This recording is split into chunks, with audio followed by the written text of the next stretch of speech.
Atypical antipsychotic medication അല്ലെങ്കിൽ second generation antipsychotic medications. Psychotic features ഉള്ള mental disorders schizophrenia, bipolar mood disorder ലൊക്കെ കൊടുക്കുന്ന medicine ആണ് second generation antipsychotic medication അല്ലെങ്കിൽ atypical antipsychotic medications. Okay, risperidone ഒരു example ആണ്, olanzapine ഒരു എക്സാമ്പിൾ ആണ്. ഓക്കെ, അപ്പോൾ ഇത് യൂഷ്വലി സൈക്കോട്ടിക് ഫീച്ചേഴ്സ് കുറയ്ക്കാനായിട്ട് കൊടുക്കുമ്പോൾ അതിൻ്റെ കൂട്ടത്തിൽ നമ്മൾ ശ്രദ്ധിക്കേണ്ട കുറച്ച് കാര്യങ്ങളുണ്ട്. അഡ്വേഴ്സ് ഇഫക്റ്റ് ഓഫ് ആൻറ്റിസൈക്കോട്ടിക് മെഡിക്കേഷൻ എല്ലാവർക്കും അറിയാം, എക്സ്ട്രാ പിരമിഡൽ സിംറ്റം ആണ്. ഈ എക്സ്ട്രാ പിരമിഡൽ സിംറ്റത്തിൽ വരുന്ന കുറച്ച് ഫീച്ചേഴ്സാണ് സ്യൂഡോ പാർക്കിൻസൺ ഉണ്ടാവാം. അതുപോലെ ഉണ്ടാവുന്ന ഒരു കാര്യമാണ് ടാർഡീവ് ഡിസ്കൈനേഷ്യ.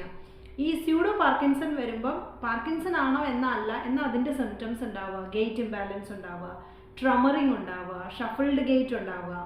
അതുപോലെ തന്നെ വരുന്നതാണ് ഡിസ്കൈനേഷ്യ. ഡിസ്കൈനേഷ്യയിലെ ഫേഷ്യൽ ഗ്രിമേസിങ് ഉണ്ടാവാം, ലിപ് സ്മാക്കിംഗ് ഉണ്ടാവാം. ഇങ്ങനെയുള്ള സിംറ്റംസ് വരുമ്പം യൂഷ്വലി നമ്മൾ കൺഫ്യൂസ്ഡ് ആയി പോകും. എന്താണ് ഇത് കൺഫ്യൂസ്ഡ് ആവുന്നത്? ഇത് മെഡിസിൻ്റെ അഡ്വേഴ്സ് ഇഫക്റ്റ് ആയിട്ട് വരുന്നതാണോ, അല്ലെങ്കിൽ സ്കീസോഫ്രീനിയയുടെ തന്നെ നെഗറ്റീവ് സിംറ്റംസ് ആയിട്ട് വരുന്നതാണോ എന്ന് നമ്മൾ കൺഫ്യൂസ്ഡ് ആയിട്ട് പോകാൻ സാധാരണ ചാൻസ് ഉണ്ട്. ഓക്കെ, അപ്പോൾ നമ്മൾ എപ്പോഴും ആൻറ്റിസൈക്കോട്ടിക് മെഡിക്കേഷൻസ് കൊടുക്കുമ്പം we have to just make sure that the symptoms are related to either the adverse effect of the medicine അല്ലെങ്കിൽ അത് ഡിസീസിൽ തന്നെ അല്ലെങ്കിൽ സ്കീസോഫ്രീനിയയുടെ തന്നെ സിംറ്റംസ് ആണോ എന്ന് കൺഫ്യൂസ്ഡ് ആയി പോകരുത്.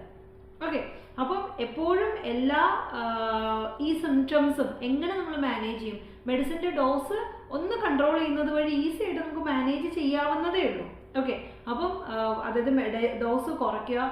പിന്നെ ഇത് നമ്മൾ ഇങ്ങനെയുള്ള സിംറ്റംസ് വരുമ്പം, അതായത് എക്സ്ട്രാ പിരമിഡൽ സിംറ്റംസ് വരുമ്പോൾ ആൻറ്റികോളിനർജിക് മെഡിക്കേഷൻസ് കൊടുത്തിട്ടോ അല്ലെങ്കിൽ ബെൻസോഡൈസിപ്പൈൻസ് കൊടുത്തിട്ടോ നമുക്ക് എന്ത് ചെയ്യാം, എക്സ്ട്രാ പിരമിഡൽ സിംറ്റംസ് ട്രീറ്റ് ചെയ്യാൻ പറ്റും. പക്ഷെ ഇതിനകത്ത് നമ്മൾ എപ്പോഴും ശ്രദ്ധിക്കേണ്ട ഒരു കാര്യം എന്താണെന്ന് വെച്ച് കഴിഞ്ഞാൽ, പേഷ്യൻറ്റിൻ്റെ സിംറ്റംസ് എക്സ്ട്രാ പിരമിഡൽ സിംറ്റം ആയിട്ടാണോ വരുന്നത്, അതോ പേഷ്യൻ്റ് നെഗറ്റീവ് സ്കിസോഫ്രീനിക് സിംറ്റംസ് ആണോ എന്നുള്ളത് കൺഫ്യൂസ്ഡ് ആവാണ്ട്, അതായത് അത് മിസ്റ്റേക്കൺ ആവാണ്ട് പോകണം.